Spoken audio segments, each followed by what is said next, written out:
Now, here's a lesson for the Albanese government, which isn't backing off its net zero policies and won't until the damage is done.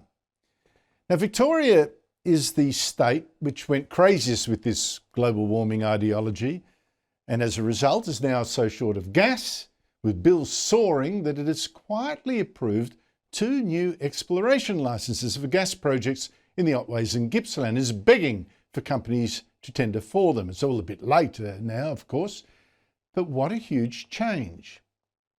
This is the same Labor government that for years banned all gas exploration on land, with then Premier Daniel Andrews claiming, it's no big deal, this ban, because there's no gas to find anyway.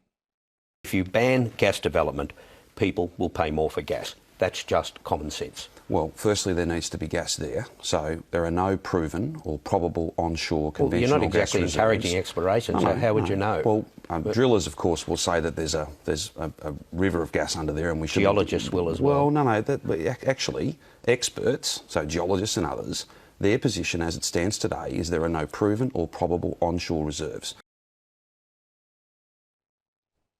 I mean, Daniel Andrews was a genius at saying the most stupid things with such a serious, determined face that people believed him. In fact, there was gas, and the government is now desperate to get it, because his idiotic ban, which has since been lifted, helped to cripple gas supplies.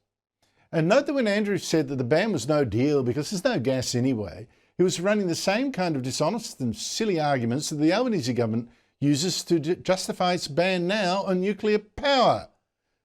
You know, we must ban it because nuclear is too expensive and no one will invest in it. You know, it's like, if there's no gas, then, well, I've got to say, if there is no gas, why ban exploration? And if nuclear is too expensive for anyone to develop, why also ban that?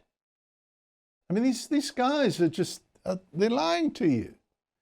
At least the Victorian government has been dragged into saying yes again to gas, but it's still set so many restrictions, ridiculous ones. It's changed the state's constitution even to try and ban fracking for gas forever, even though that technique is used safely in the US. And it says companies wanting these new licenses must get approval from unelected traditional owners. Joining me is my regular guest, One Nation Federal MP Barnaby Joyce, the former Deputy Prime Minister. Barnaby Joyce, great to see you. That clip of Daniel Andrews, to me that's a real warning, you know, that politicians pushing the global warming scare will say anything to stop us using coal or gas. There's no gas in the ground when there clearly was. And now look at the mess we're in. What do you make of that? It's an absurdity, isn't it? It's part of the cult. The cult that says that, you know, we're going to run Australia on intermittent power and windmills and solar panels. The solar panels that, by the way, caught on fire the other day at Wellington in the middle of a bushfire season. Let's not worry about that. The solar panels that came with the magical sheep that weren't apparently there. They apparently were supposed to be grazing under the solar panels that were on fire. Look, the whole thing is a cult, and the reality is, if you want cheap power, we have to have, I can say this now, coal-fired power stations, right? Coal-fired power stations give you the cheapest power. Everything else gives billionaires a massive return with your taxpayer-funded dollars through capacity investment schemes. Now, there is gas in the ground, and if we want to maintain the standard of living and keep our nation secure, we have to extract it. We have to export coal, we have to export beef, we have to export iron ore, we have to build coal-fired power stations to give you baseload power in great volume to bring down the price of power. We have to do these, otherwise our nation is in a dire predicament that we have placed it there, not because of the weather, but because of government policy. We have done it to ourselves. And that is, and these sort of socialist people, we can say that now, socialists such as Dan Andrews, who believes in the primacy of the state over the individual, that you're all imbeciles and the state has to lock you in your house during COVID and tell you what type of power you got to use and tell you what sort of job you're going to have and determine where the economy is going to go. Socialism just does not work. It doesn't work, and you can see it now in your debt, and you can see it now in the basket case, the economic basket case, which is the state of Victoria.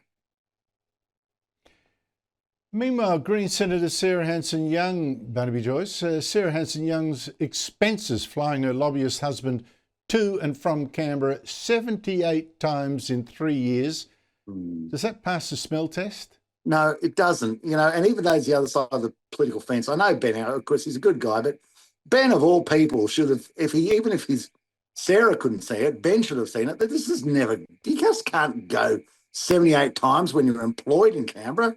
It's not going to take very long for poor people join the dots and say, mate, your job is in Canberra and the taxpayer's flying you to Canberra, but you're paid for differently. You should pay for your flights to Canberra out of your own pocket, Ben, not out of the taxpayer's pocket. And Sarah, how on earth did you think you were going to get away with that? But, this is something in the past. People might have gone to jail for some of this stuff in the past. I'm serious about that. They may have gone to jail, but now they get a slap on the wrist and, everybody's entitled to make mistakes, but belligerence and completely and utterly just basically not reading the street on what you're doing here. And the simple one, like we had the Prime Minister standing beside a lady who spent $1,700. Ladies and gentlemen, $1,700 on a night out in the tiles in Paris, and the Prime Minister can't see a problem with that. We know what it's on. There's a bit on food, but it'd be a bloody lot on grog.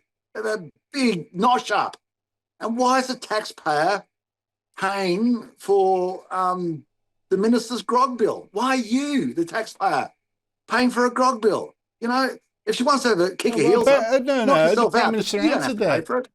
Sorry? No, Barnaby, the Prime Minister answered that. You need to pay $1,700 for a night on the tiles in Paris, otherwise women won't become politicians, apparently. Well, I mean, it's an insult to women to say that, but that was what the Prime Minister was apparently saying today. Now, I've got to say, Sarah Hanson-Young might have a perfectly good explanation. She might say, I know that Ben Oakwist was in fact her husband, isn't based in Canberra, that he works from home, or that, when it was a work event, he would have he would have paid for his own fares. There could be very, very good explanations, which is why I'm astonished that she dodged the opportunity to come on Sky today in our regular spot and say it. What's the harm? And say it. So let the sunlight in, Sarah. Let the sunlight in. The sunlight's the best disinfectant. Isn't that what the socialists always say? The sunlight is the best disinfectant. Well, she pulled the curtain shut today, didn't she? No sunlight coming in today. I mean, it's quite obvious. 78 times. I mean, all these things, we play this stupid little game. Would it be better if they just came out and said, yeah, stuffed up.